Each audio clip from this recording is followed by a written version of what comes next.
Okay, Algebra 2 students, in this video we will be applying absolute value inequalities to word problems, okay? So we've studied how to solve absolute value inequalities. Now we're going to apply them to word problems. Your heading for today is Chapter 1, Word Problems, Part 1. Chapter 1, Word Problems, Part 1, okay? And be sure and include today's date so that your notes are organized. Once again, your heading is Chapter 1, Word Problems, Part 1. There will be 3 parts altogether. Contain your excitement. Okay, today's date. Now, this will be a short video. I want most of your focus to primarily be on your homework and the homework help video.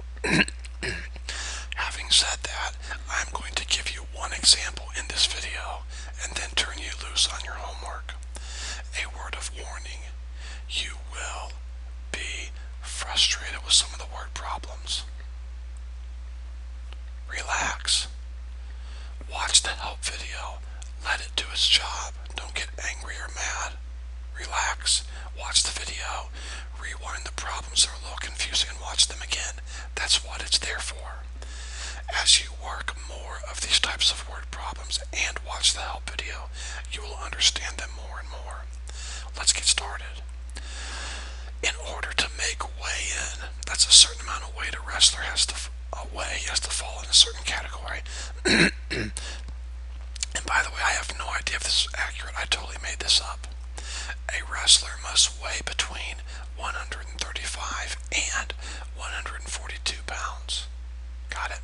Write this problem in your notes, please. I want you to write an absolute value inequality that models this information right here. Okay, so I'm going to pause about 30 seconds. Go ahead and copy this problem in your notes. And I want to change it so we don't get a decimal. Let's make this 143 pounds. Okay, make that 143 pounds. Thank you.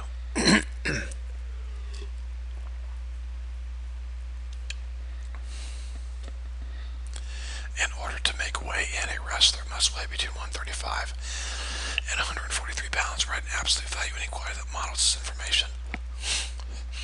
Okay, here we go. Now, if you're going to write an absolute value inequality, there are steps. Now, I did not type the steps for you, but I would encourage you to write them down. I'll put them off to the side. I'm going to kind of write them quickly. You want to write a conjunction. Well, yeah, I'm going to put conjunction for now. Write a conjunction. That's step 1. So please write that in your notes. And now let's do it. Let's write a conjunction. I'm going to use W for weight. You can use any variable you want to use.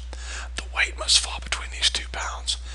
So the weight must be less than 143. And the weight must be greater than 135. Now notice, I did not put equal to because it says they must weigh between these 2 numbers. Now if it would have said these two, the wrestler must weigh at least 135 and no more than 143, then I put equal to because it said at least 135 and no more than 143. But that's not what it said. It said the wrestler must weigh between these 2 numbers. That means between them, not including them. Okay, so step 1, write a conjunction. That's pretty simple, isn't it, students? There it is, write a conjunction. Okay. Alright, step 2. Average. Now let's put the word find. Find the average of your 2 outside numbers.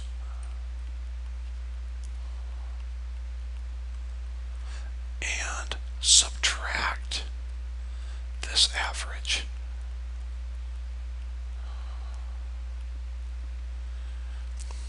from all 3 parts. Now, I know this sounds like Greek, and I'm going to move on, so this might be a part here where you pause the video, but I know this sounds like Greek. I'm going to show you how to do it in a second, and it makes total sense, so I'm going to move on. If you're still copying this, pause the video, okay? Alright, find the average of the 2 outside numbers. So here's your 2 outside numbers. You know how to find the average. Add those 2 numbers together and divide by 2. When you do that, you will get 139. Okay, so find the average of the two outside numbers. Add these two numbers together and divide by 2. And then subtract this number, subtract the average from all three parts. So here's my average. I'm going to subtract it from all three parts. So 135 minus 139. W minus 139. 143 minus 139. So every part now has a negative 139, negative 139, negative 139. Got it? Step 1, write your conjunction. Step 2, find the average, subtract it. Now, step 3, of course, is simplify. Okay? Let's go ahead and simplify. 135 minus 139 is negative 4.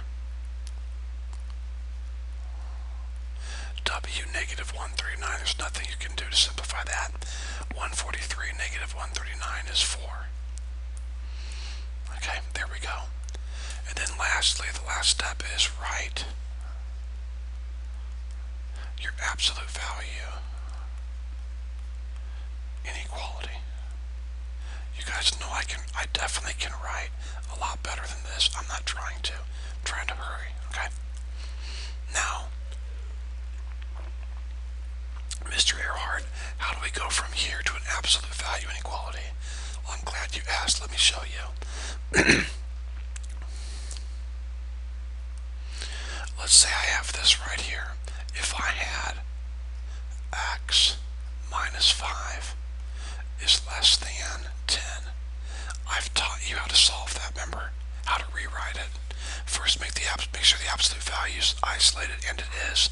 And then next, you bring this number down here. I've taught you this. Then change the sign of this, put it over here. Then put x minus 5 right in the middle. And then take this arrow and put it this way and this way. Dudes, students, don't you see this? Look, this came from this. So if I can take this and write this, then I can also take this and write this. So look, anytime this number here and this number here are identical, except this one's negative and this one's positive, and the two arrows are pointing to the left, which they are, then you can write an absolute value inequality using this part right here. X minus 5 less than 10. Let me say that again. Anytime this number here and this number here are identical, except one's negative and one's positive, and your two arrows are pointing to the left, you can take this part right here and write an absolute value inequality by putting bars around this right here. Let's go back to our last problem. I have two arrows pointing to the left. Booyah, that's good. I've got two numbers here that are identical except one's negative and one's positive. So I can take this part right here and write an absolute value inequality. W negative 139. That goes inside your absolute values. Less than 4. Because if I asked you to take this and solve it, the first thing you would do is you would write it like this right here. So this expression here equals this expression, and this expression here equals this expression here. Okay?